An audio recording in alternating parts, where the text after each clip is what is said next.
Ողջույն, եթերում է Job Finder-ի HR Corner հաղորդումը։ Այսօրվա մեր հյուրն է Inotech Market ընկերության HR ղեկավար Մելանիա Հարությունյանը։ Ողջույն Մելանիա ջան։ Բարև ձեզ Անի ջան։ Շնորհակալ ենք հրավերը ընդունելու համար։ Ես եմ շնորհակալ, որ ինձ հրավիրել եք։ Զգացել եք, որ երևի մտքերը պետքա լինեն հետաքրքիրը, դրա համար եկել եմ այստեղ։ Շնորհակալ եմ։ Մելանիա ջան, եթե հետ նայեք ձեր կարիերային, ո՞րն է այն շրջադարձային կետը, որը փոխեց ձեր ճանապարհը կարիերայում։ Իրականում տենց մի կետ չի եղել, որ ինքը փոխել է իմ ճանապարհը, բայց կարող եմ խոսել նրանից, որ ոնց մտա ես ՄՌԿ ոլորտ, հասկացա ինչ-որ մի պահի, որ ես շատ եմ սիրում մարդկանց, մարդակենտրոն եմ, մարդկանց խնդիրները սիրում եմ լսել, բացահայտել ու որոշակի չափով նաև օգնել, որ այդ խնդիրները իրանք հեշտ հաղթահարեն։ Այդ միտքը իմ մոտ զարգացավ, որ հասկացա, որ մարդկային ռեսուրսների կառավարումը այն է, ինչ որ ես փնտրում եմ իմ ամբողջ մասնագիտական կյանքում։ Մասնագիտությունս լրիվ այլ է, բայց ես զարգացրել եմ հմտություններս եւ փափուկ եւ կոշտ ու հետո գնացի HR։ Բայց HR-ում ինչ արեցի, որ այսօր ես ձեր հյուրն եմ, արեցի այն, որ չշտապեցի իրականում։ Մտա ընկերություն ու սկսեցի քայլել որպես HR մասնագետ ու փուլ առ փուլ հաղթահարեցի բոլոր լեվելները, հա, սկզբում ուղղակի specialist, հետո գնացի դեպի manager, հետո սկսեցի թիմ կառավարել ու ճանապարհին չէի շտապում։ Եթե ինձ դա թվում էր փոքր աստիճաններով բարձրանում եմ վերև, դանդաղ էր ճանապարհը, երբեմն դժվար էր, խնդիրներով, ընկերությունում, որտեղ որ ես քայլել եմ, վարժվել եմ որպես HR մասնագետ ու այդ չշտապողականությունը ինձ բերեց նրան, որ ես այսօր ավելի ամուր եմ կանգնած իմ մասնագիտական հողի վրա։ Հայաստանում իսկապես հնարավոր է մեծ կարիերա կառուցել առանց ծանոթների։ Այո, հնարավոր է, որովհետև ծանոթով աշխատանքի ընդունվելը, կապեր ստեղծելը, դա արագ սենյակ մտնելն է, դուռը թակել, արագ սենյակ մտնելը, բայց դու սենյակում ինչքան կմնաս, ինչքան երկար ժամանակ կմնաս այդ սենյակում, դա արդեն կախված է քո հմտություններից ու կարողություններից։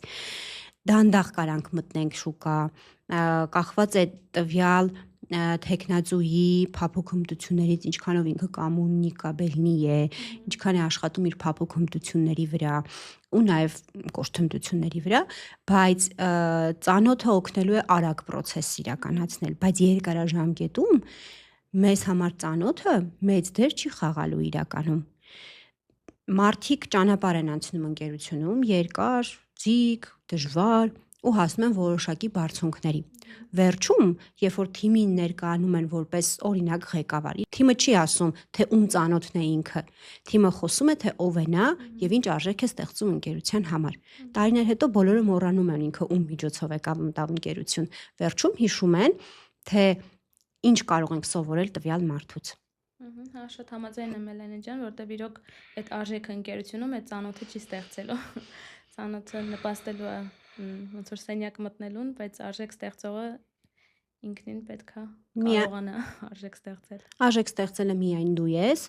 քո վրա է անդադար աշխատելով, չվախենալով, չշտապելով եւ հասկանալով, որ դու այնտեղում ես, որտեղ որ պիտի լինես։ Մարդիկ հաճախ կապեր են ստեղծում այն ժամանակ, երբ որ սկսում են աշխատանք փնտրել, արդյոք դա արդեն ուշ չէ։ Եկեք կարիերան համեմատենք բանկային, ավանդային հաշվի հետ։ Պետքա ներդրում անես, որ հետո կարողանաս վերցնես։ Այդ նույնը նեթվորքինգի մեջ է։ Դու պետքա քո նեթվորքինգի վրա ժամանակ ծախսես, էմոցիա ծախսես, վստահություն ծախսես, որ հետո կարողանաս այդ պտուղները քաղես։ Շատ արհեստական կլինի դու քո նեթվորքինգը օգտագործես այն ժամանակ, երբ որ քեզ պետք է, բայց մի օր էլ դու ես չէ պետք գալիս քո նեթվորքին։ Դրա համար պետքա առաջինը բաց լինես մարդկանց օգնելու, նեթվորք ձևավորելու, ոչ միայն այն ժամանակ, երբ որ քեզ պետք է, այլ այն ժամանակ, երբ որ նաև դիմացինին է պետք։ Այսօր LinkedIn, Instagram կամ մյուս սոցիալական հարթակները կարող են փոխարինել իրական մարդկային շփմանը, թե նեթվորքինգը շարունակում է սկսվել դեմարդեմ շփումից։ Հայաստանում նեթվորքինգը հիմա բավականին առաջ է գնում, մեծ քայլերով, մարդիկ LinkedIn-ում մեծ են մտածում, հայտնվել են գործատուներ, HR-ներ, աշխատանք փնտրողներ, ինչը գովելի է։ Բարձրաձայնում են խնդիրներ LinkedIn-ում, լուծում են խնդիրները LinkedIn-ում։ Կապերի միջոցով կարողանում են սոցիալական կապերի միջոցով փորձում են սոցիալական նախագծեր առաջ տանել, ինչը շատ ողջունելի է։ Բայց եկեք մյուս տեսանկյունից նայենք այս հարցին, եթե մենք մեր պատկեցեք հեռախոսում ունենանք 1000 կոնտակտ ու հնարավորություն չունենանք իրեն զանգելու, ինչներ իսա պետք է 1000 կոնտակտը, հա? Հա, օքեյ, ունենք շատ լավ կոնտակտներ, պահած կարևոր մարդիկ են, կարող են տարբեր հարցերում մեզ օգնել, բայց մենք շատ հանգիստ կարող ենք վերցնելու այդ համարներից որևիցե մեկին զանգել, երբ մարդու հետ ունենք հարաբերություն ստեղծած, վստահություն ստեղծած, networking-ը նաև վստահության մասին է։ Մենք կարող ենք ունենալ, չգիտեմ, հազարավոր մարդիկ մեր կողքին, որոնք որ Instagram-ում են, LinkedIn-ում են, բայց իրանք ինչքանով են լինելու մեզ աջակից եւ հակառակը մենք ինչքանով ենք լինելու դիմացինին աջակից։ Networking-ին ավելի խորն է իրականում, քան ուղղակի հետևորդները կամ չգիտեմ, այդ քանակ ապահովելը։ Այո,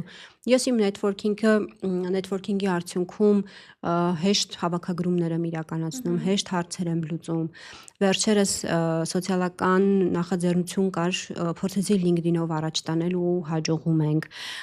Ես իրեն շատ կարևոր տեղ եմ զբաղեցնում իմ մասնագիտական ճանապարհի մեջ ու նաև էլի զարգացնում եմ LinkedIn-ը։ Ու ոչ միայն LinkedIn-ը փորձում եմ Instagram-ում էլ ինչ-որ որոշակի ակտիվություն ցուցաբերել ինձ որպես նաև Instagram-յան մարդ տեսնելու, բայց ավելի շատ կենտրոնացել եմ LinkedIn-ի վրա, կապեր ստեղծել այնտեղ ու որոշակի առումով ներկայանալ որպես HR մասնագետ LinkedIn-ում։ Այսօր եւ իրոք էլի, ասենք LinkedIn-ում ես մեծ հավաքագրումներ եմ անում, հիմնականում այն ամենաբարդ հաստիկները փակում եմ LinkedIn-ով, ինչի արդյունքում որտեվ ունեմ network։ Բայց այդ network-ն էլ ոնց եմ ձևավորել, անդադար իրենց հետ խոսելով, նամակներին պատասխանելով, շփվելով, չանտեսելով իրենց նամակները։ Ուղղակի կարա մարդը գրի Բարև Մելանիա, ես փնտրում եմ այսինչ հաստիկը, ես չունեմ էլ այդ հաստիկին որևիցե մի ընկերությունում, բայց մեկը ես իրեն ժամանակ եմ ծախսում, պատասխանում եմ, ասում եմ շատ լավ, շնորհակալություն, եթե այս պահին չունեմ ազատ հաստիկ մնա իմ բազայում, կամ արի շփվենք, եթե կուզես ես քեզ օգնեմ այլ հարցերում օգնեմ։ Իսկ մոտ networking-ը ավելի ժամանակատար աշխատանք է, որը պետք է կատարես, երկար ճանապարհ է, որ վստահություն վերցնես քո networking-ի առաջ, էլի։ Ըստ ձեզ ո՞րն է ամենաթանկ սխալը, որ մարդիկ անում են իրենց կարիերայի առաջին 5 տարիների ընթացքում։ Աշխատողների մեծ մասը փորձում է շատ արագ գումար վաստակել։ Այդ 5 տարիները ես խորհուրդ եմ տալիս սկսնակ մասնագետներին լուր հետևել այն ոլորտին, որտեղ որ դուք մտել եք։ Սովորեք անդադար, երբեք մի շտապեք, երբեք մի մտածեք, որ արդեն ժամանակն է մեծ ավելի քայլ անելու, առաջ գնալու։ Չէ, առաջին 5 տարիները մասնագետներին հնարավորություն են տալիս խորքային ուսումնասիրել տվյալ ոլորտը, ոլորտում են մարդկանց, ովքեր որ ումից որ կարելի է սովորել, ոլորտի սխալները, ոլորտի խնդիրները։ Այդ 5 տարին պայմանական է հիմա այդ 5 տարին հնչում, բայց այն ժամանակահատվածը, որ դուք նոր մտել եք ոլորտ, ձեզ համար ժամանակ տվեք, դուք ինքներդ ադապտանալու տվյալ ոլորտում, ոչ թե մտածելու շատ արագ գումար վաստակելու։ Սովորաբար ընկերություններում մարդիկ մտնում են ընկերություն, անցնում են որոշակի ճանապարհ, այդ ճանապարհը անցնելուց հետո գործատուն ռեսուրս է ծախսում, ժամանակ է ծախսում, ֆինանս սովորացնում է, իրենց մշակույթին ադապտացնում, ուղարկում է շարունակական զարգացման ծրագրերին, ինքը դառնում է արդեն մասնագետ ու ժամանակն է գալիս, որ արդեն աշխատողը սկսի հետ տալ այն բոլոր տված ռեսուրսները, որը տվել էր գործատուն, աշխատողն ասում է ես գնացի։ Այստեղ պետք է մի պահ սպասել,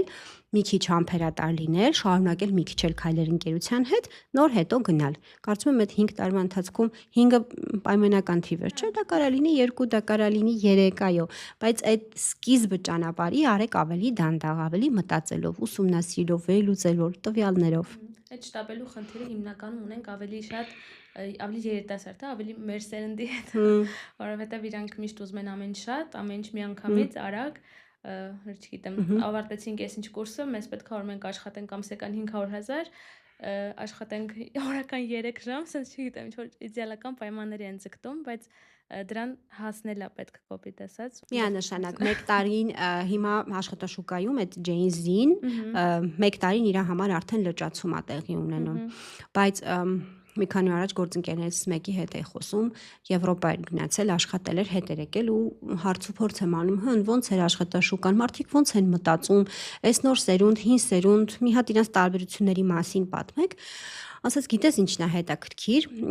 տվյալ ընկերությունում, որտեղ որ ինքը աշխատում էր, ասաց, մարդը երբ որ մտնում է ընկերություն, առաջիկա 6 ամիսը իրավունք չունի որևէ կարծիք հայտնելու։ Դուք հիմա կմտածեք, սա իրավունքի ոտնահարում է աշխատողի նկատմամբ, որ գործատուն թույլ չի տալիս, որ ինքը որևէ կարծիք հայտնի, բայց մյուս տեսանկյունից նայենք, սա լավ հնարավորություն է աշխատողի համար վերլուծելու, հասկանալու ընկերությունը ինչ հոգեբանություն ունի եւ իր համար 6 ամիս ժամանակ է տալիս հասկանալու հաջորդ 6 ամիսը ինքը ունի նոր առաջարկներ անելու։ Գուցե միջև այս 6 ամիսը, եթե այս 6 ամիսների 4-րդ, 5-րդ ամիսների ընթացքում որևէ առաջարկաներ, դա չընդունվեր, բայց այ 6 ամիս հետո սկսում է արդեն ընկերությունը իրան ընդունել որպես մասնագետ, իրանցական են ընդունում, հա, այդ մերոնցական դարձավ, ինքը արդեն կարան լսեն, կարան վստահեն իրար։ Ես սկզբում շատ տոքսիկ այդ միտքը ընդունեցի, բայց հետո մտածեցի, հասկացա իրականում լավ մշակույթ է, մարդիկ թողում են 6 ամիս մարդը ընտելանա մշակույթին, հետո նոր որոշում կայացնի։ Իսկ մեզ մոտ գալիս են 6 ամիս աշխատում են, հասկացան, որ իրանք լճացան ընկերությունում եւ թողնում գնում են ընկերությունից։ Պարտքերի վերադարձի ժամանակ գնում են։ Տարիներով մարդիկ սպասում են ճիշտ հնարավորության, ձեր կարծիքով մարդը ավելի շատ կորցնում է սպասելու արդյունքում, թե սխալ ընտրության արդյունքում։ Իմ կարծիքով չկայացած որոշումներից, որովհետև այն սխալված որոշումը արդեն ունի մի արդյունք, դա սխալվելն է, իսկ չկայացած որոշման արդյունքում ոչինչ չկա։ Իսկ սխալների արդյունքում մենք ինչ ենք անում, վերցնում ենք փորձ, գիտելիքներ, որ հաջորդ անգամ տվյալ ուղին բռնելուց հիշենք մեր անցած սխալները, դա հիմք վերցնենք որպես նոր փորձառություն ու գնանք առաջ։ Դրա համար ավելի լավ է գործել, սխալվել, բայց անել։ Իմ ղեկավարը ինձ ասում է. «Մելանիա, արա, բայց սխալվի։ Սխալվի, սխալներով արա, բայց արա, տեսնեմ, որ դու գործողություն ես արել, որովհետև մարդը ավելի ամենալավ փորձառությունը վերցնում է իր սխալների հիման վրա»։ Որոշելու դեպքում հավանականությունը ու ոնց որ սխալվելու ու չսխալվելու 50-50 է, իսկ չորոշելու դեպքում 100% արդեն արդյունք լինում, որ չի ստացվելու։ Տարիներ հետո մարդիկ չեն ասում ափսոս, որ փորձեցի, չէ՞։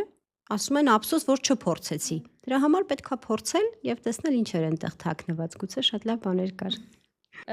Ինչպես հասկանալ, որ խնդիրը աշխատանքը չէ, այլ այն, որ սխալ մասնագիտություն եք ընտրել։ Երբ արձակուրդից գալիս ենք աշխատանքի, նորից էլի շարունակում ենք հոգնած մնալ։ Երբ արժեք չենք ստեղծում, երբ մենք մեր որոշումների մեջ մի տեսակ պակասում այն մոտիվացիան, որ մենք քայլ առաջ ենք արել։ Երբ մեր գործողությունները արդյունքների միտված չեն լինում։ Այստեղ խնդիրը ոչ թե ընկերության մեջ է, այլ խնդիրը մասնագիտության մեջ է։ Եվ մասնագիտական ընտրությունը կարելի է այն անհարմար կոշիկի հետ համեմատել։ Պատկերացրեք, մեր ոտքը անհարմար կոշիկի մեջ է։ Ամեն քայլ գցելուց ինքը ցավացնելու է մեզ։ Դրա համար մասնագիտությունը պետք է ձեր ամենամոտ ընկերը լինի, որ դուք իր հետ լինեք ներդաշնակ, դուք ամենօրյա ռեժիմով իր հետ եք աշխատում, իր հետ եք կիսվում, ձեր առօրյան իր մեջ է։ Եթե մարդը հասկանում է, որ էլ չունի հնարավորություն զարգանալու կամ հետաքրքրված չի այդ ոլորտում զարգանալու, ուրեմն ինքը սխալ մասնագիտության մեջ է։ Մի փնտրեք խնդիր ընկերությունների մեջ, փնտրեք ձեր մասնագիտության մեջ խնդիրը։ Կարիերայում երբևէ արժե մեկ քայլ հետ գնալ, որ հետո երկու քայլ առաջ գնաք, օրինակ ավելի ցածր աշխատավարձ կամ ավելի ցածր պաշտոն կամ լրիվ նոր ոլորտ։ Միանշանակ այո, Անի ջան, իհարկե արժի, մենք ավելի լավ է ոտքով մի հարկ ներքև իջնենք, հետո նստենք վերելակ ու ավելի բարձր հարկ բարձրանանք։ Պետք չէ ուշադրություն դարձնել հաստիքին, աշխատավարձին, ոլորտին, եթե դու գիտես, որ հաջողելու ես ու 5 քայլ առաջ ես անցնելու տվյալ ոլորտում։ Երբեք պետք չի վախենալ 1 քայլ հետընթաց գնալուց։ Իմ մարդիկ, ովքեր որ դուրս են գալիս ընկերություններից, ընկերներս, ում հետ որ ես շփվում եմ, ու երբ որ գալիս են իմ մոտ խոսում են, ասում են՝ «Դե ես հիմա այս հաստիքում եմ ու նոր գործ եմ փնտրում, ինչ գտնեմ, չեմ ուզում ավելի ցածր»։ Լավ է, իրանց ամբիցիաները լավն են, հա, որ ինքը չի ուզում ավելի ցածր հաստիքի գնա կամ ավելի պակաս աշխատավարձով գնա, բայց այստեղ կարևոր է դու ընտրես մի բան, այդ ցածրը, որը որ հետ ես գնալու, մի ընտրես մի բան, որ այդ ճանապարհը նախ երկար է լինելու եւ ապագայով է լինելու։ Դու գիտես, որ մի քանի տարի հետո այնինչ ունես հիմա, դրա կրկնակին ու եռակին է ստանալու։ Այսինքն ձեր միտքը նոր բանին գնալու պետքա շատ պայծառ լինի, շատ հստակեցված լինի ձեզ համար, որ այդ հետընթացը ձեզ համար դեմոտիվացիա չլինի։ Թող լինի հետընթաց, բայց հետո 3 քայլ առաջ ավելի։ Որտեվ մնել միտեղ, որտեղ այդ ապագայի պատկերացումները հա չկա, ավելի անիմաստ ժամանակի կորուստ է լինում, քան այդ մի քայլ հետ գնալը ու հետո Հա, հաստատ։ 2-3 քայլ առաջ գնալը։ Հա, հաստատ, ավելի լավ է դուրս գալ, հասկանալ ընկերությունում չունենք ապագա, մենք լճանում ենք, սովորելու նոր բաներ չունենք, բայց դուրս են գալիս, գնում ենք մի հատ ընկերություն, որտեղ լիքը պոտենցիալ կա, հնարավորություններ կա, որ դու դառնաս ոլորտի, դե լավ չեմ ասում տենց շատ ամենալավը, բայց գոնե քո մաքսիմումը, ներքին էներգիայի տենց մաքսիմումը կարողանաս այդ ոլորտում իրացնես։ Այդ ամենալավ բանն է։ Մարդը իրանից գոհ է լինում, երբ որ իր ներսի ռեսուրսը իրացնում է ու դրանից հաճույք է ստանում։ Որն է ավելի վտանգավոր՝ երկար մնալ մի աշխատանքում, որը չես սիրում, թե հաճախ աշխատանք փոխել։ Երկուսն էլ վտանգավոր են իրականում, բայց տարբեր ձևերով։ Մի տեղում երկար մնալը ինքը բերում է մասնագիտական այրման, իսկ արագ աշխատանք փոխելը դու վերջնականապես չես հասունանում որպես մասնագետ։ Եկեք պատկերացնենք կարիերան ծառ ու իրեն պատկերացրեք հողից հող ենք տեղափոխում։ Մի արմունկից պոկում ենք, տանում ենք մի հողի մեջ ենք դնում, հետո հանում ենք մի մյուս հողի մեջ ենք դնում։ Ինչ է ստացվում։ Ինքը չի հասցնում արմատներ գցի, չէ՞։ Ուզում է սկսի արմատներ գցի, նորից էլի հանում, տանում ենք ուրիշ հողի մեջ։ Իսկ մյուս տարբերակում կարանք մենք անդադար պահենք նույն հողի վրա, բայց չջրենք։ Մեկ այլի պտուղներ չենք ունենալու։ Դրա համար պետքա լինել ճիշտ տեղում, ճիշտ հողի վրա եւ անդադար աշխատել, որ քո ծառը պտուղներ տա։ Շատ մարդիկ հաջողությունը չափում են պաշտոնով կամ աշխատավարձով, իսկ դուք ինչպես եք հասկանում, որ մարդը իրականում հաջողել է։ Կարելի է իհարկե պաշտոնով եւ աշխատավարձով չափել, որ դու հաջողել ես։ Տվյալ ընկերությունում հասել ես որևէ ստատուսի, ունես քո համար կոմֆորտ աշխատավարձը, այն դերը, որը կա ընկերությունում, դերը հարգված է, սիրված է, հա։ Բայց խնդրի չէ, հարցի մյուս կողմն էլ կա։ Հաջողությունը ոչ միայն հաստիքն ու աշխատավարձն է, հաջողությունը, թե դու քո թիմի համար ինչ արժեք ես ստեղծում, ինչ մարդը կարող է քեզ վստահել, թե չի կարող, եթե դու ղեկավար ես, քո թիմը լիարժեքված է քո հետ, թե ոչ, դու ինչ արժեքներ ես տալիս այդ ընկերությանը եւ ինչ արժեքներ ես վերցնում ընկերությունից, այնտեղում որտեղ որ դու այս պահին քո մասնագիտությունը անցնում ես, արդյոք հաշտ ես դու քո ընկերության հետ, դու քո մասնագիտության հետ, որովհետև ես շատ եմ լսում, որ ասում են ավելի լավ է ես լինեմ միտեղ, որտեղ որ ես հանգիստ եմ, քան ես ստանամ շատ աշխատավարձ։ Ու ասում են ես չեմ գնա կրկնակի բարձր աշխատավարձով միտեղ, որտեղ որ վատ միջավայր է։ Ստացվեց, որ աշխատավարձը եւ դերը նշանակություն չունեցավ։ Ավելի կարևոր էր այն արժեքները, ինչը տալիս է ընկերությունը քեզ, կամ դու ինչ արժեքներ ես տալիս ընկերությանը, որովհետև մարդը աշխատելով ընկերությունում, իրացնելով իր հմտություններն ու կարողությունները, պետք է արդյունքների դուրս գա։ Առանց արդյունքների ինքն էլ իրանից գոհ չի լինի։ Այդ է հաջողության բանաձևը։ Այդ հարցը իրականում ինձ այնքան հաճախ են տալիս, որ ավելի լավ առաջարկ լինի չես գնա, բայց ասենց որ հետ եմ նայում հաշվի առնելով, թե ինչքան նոր բան եմ սովորել ես տեղ ու դեռ ինչքան նոր բաներ եմ սովորելու ու ինչքան ենք ընդլայնվելու, չէ։ Ձեր մի անգամից ինձ կտրուկ պատասխանում չէ։ Մարդկանց իրականում շատ դժվար է բացատրել դա ինչը, որովհետև մեծ մասը հիմնականում մտածում են, որ սենց խոսում է, բայց եթե լավ աշխատավարձ առաջարկեն ավելի բարձր կամ չգիտեմ, հաստատ կգնա, բայց իրականում իրոք չէ։ Ինձ էլ են ասել Անի ջան, երբ որ ընկերությունում ես ինձ հաս չէի զգում, ասում են թե լավ, թե հիմա աշխատավարձդ ուշացնում են, ասում եմ չէ, տալիս են ինչ որ ուզում ես, ասում եմ հա, դե մնա էլի, ինչա քեզ խանգարում, ասում եմ չէ, ժողովուրդ, ես ինձ որպես մասնագետ այդ ընկերությունում լավ չեմ զգում, էսա կարևորը։ Տեսեք, դուք էլ ասում եք ես ունեմ ապագա, տեսել եմ ճանապարհ, որ պետք է ընկերությունում անցնեմ։ Շատ կարևոր է, որ դուք ունեք ճանապարհ, գիտեք ոնց եք քայլելու, դա մենչը པարզ է ձեզ համար։ Այ դա մոտիվացիան։ Այդ է տանում ձեզ ավելի առաջ, նոր բարձունքների, նոր վերելքների, չելենջա ձեր համար, որ պետքա գնաք առաջ։ Բայց գնալ միտեղ, որտեղ որ ուղակի տենց կրկնակի բարձր աշխատավարձ է, ինքը կարա կարճաժամկետ լինի ձեզ համար։ Մելանե ջան, եթե գործնեիք ձեր բոլոր կապերը, LinkedIn-ը եւ անգամ CV-ն, կարողանայիք նորից նույն կարիերան կառուցել։ Միանշանակ Անի ջան, որովհետև CV-ն ընդամենը թուղթ է, իսկ LinkedIn-ը ընդամենը հարթակ է։ Իսկ մարդուն ոնց են ճանաչում իր հմտություններով ու կարողություններով։ Ամեն ինչ կարող ենք կորցնել, բայց կորցնել ներքին էներգիան, ներքին հմտությունները, թե դու ինչ ես տալիս գործատուին, աշխատաշուկային, դա կորցնել հնարավոր չէ։ Կարող ենք նորից ստեղծել, երկրորդ անգամ քայլանել, երրորդ անգամ CV-ն սարքել, հինգերորդ անգամ LinkedIn-ը ջնջել բացել։ Ամեն ինչ կարող ենք անել այն, ինչը որ մեր ներսից չի, բայց այն ինչ որ մեր ներսում է, այդ մեր հմտություններն են։ Դա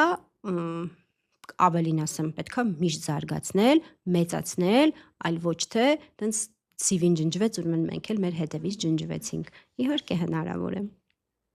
Եթե արհեստական բանականությունը վաղը կարողանա գրել CV, պատրաստել մարդուն հարցազրույցի ու անգամ աշխատանք գտնել,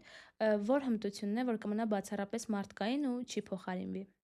Վստահություն կառուցելու կարողությունը։ AI-ը կարող է մեզ համար գրել իդեալական CV, կարող է մեզ օգնել պատրաստվել հարցազրույցի, ավելին ասեմ, կարող է AI-ը մեզ օգնել այնքան լավ պատրաստվենք հարցազրույցի, որ ընդունվենք աշխատանքի։ Բայց մարդուն ոգեշնչել, թիմ կառուցել, պատասխանատվություն վերցնել, արժեքներ տալ, դրանք AI-ը չի կարող անել, դրանք միշտ մնալու են մարդկային։ Ապագայում ամենաթանկ մասնագետները կլինեն ոչ թե նրանք, որ ամեն ինչ գիտեն, այլ նրանք, ովքեր տալիս են վստահություն ու արժեք։ Այսօր AI-ը ամեն ինչ գիտի, բայց իրեն ընդունել աշխատանքի ու ինքը արժեք ստեղծի ընկերության համար, էմոցիա տա ընկերությանը չի կարող։ Մեկ-մեկ ասում են, չէ, AI-ը կփոխարինի բոլոր մասնագիտություններին։ Ես ասում եմ, որ հնարավոր է նաև HR-ին փոխարինի, բայց AI-ը չի կարող մարդուն էմոցիա տալ հարցազրույցի ժամանակ, մարդու հետ ժպտալ, մարդուն հասկանալ, աչքի կոնտակտ պահել։ Երբ որ մարդը իր հարցազրույցի ընթացքում պատմում է իր պատմությունը ու այդ բանը ինքը տխրում է,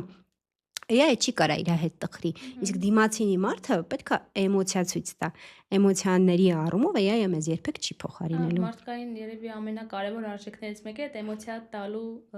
ունակությունն է, Հա։ որը կարծում եմ իրոք անփոխարինելի է։ Եթե այսօր 20 տարեկան մարդուն կարողանայի կարիերայի վերաբերյալ մեկ խորհուրդ տալ, որը կլիներ դա։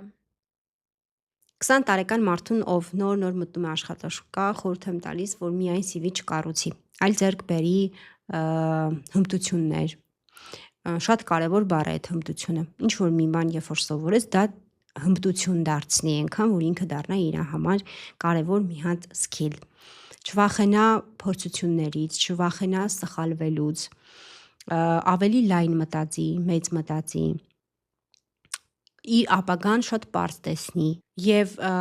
իր առաջին աշխատանքը պետք չի համարի, որ դա իր վերջին մասնագիտությունն է։ Մանավանդ այս նորարար դարում, որ մասնագիտությունները շատ արագ փոխվում են, իրար հերթ գալիս են, փոխարինում են, մարդը միաժամանակ կարող է 4-5 մասնագիտություն ունենալ։ Ժամանակին էր, որ մարդը ընդունվում էր համալսարան, ստանում էր ակադեմիական կրթություն, ուներ մասնագիտություն եւ ամբողջ կյանքը այդ մասնագիտություն։ Եվ նորմալ չէր, որ մարդը այլ մասնագիտություններ ընտրում ճանապարհին։ Հիմա դա լրիվ նորմալ է։ Մելանե ջան, այսքանով ավարտվեցին մեր հիմնական հարցերը, անցնենք բլից հարցերին։ Կարող եմ մեկ ճիշտ ծանոթությունը փոխել ամբողջ կյանքը։ Այո, կարող է, եթե տվյալ մարդը լավ աշխատում է իր վրա։ Աշխատասեր մարդ թե խելացի աշխատող։ Խելացի աշխատող, ով նաև աշխատասեր է։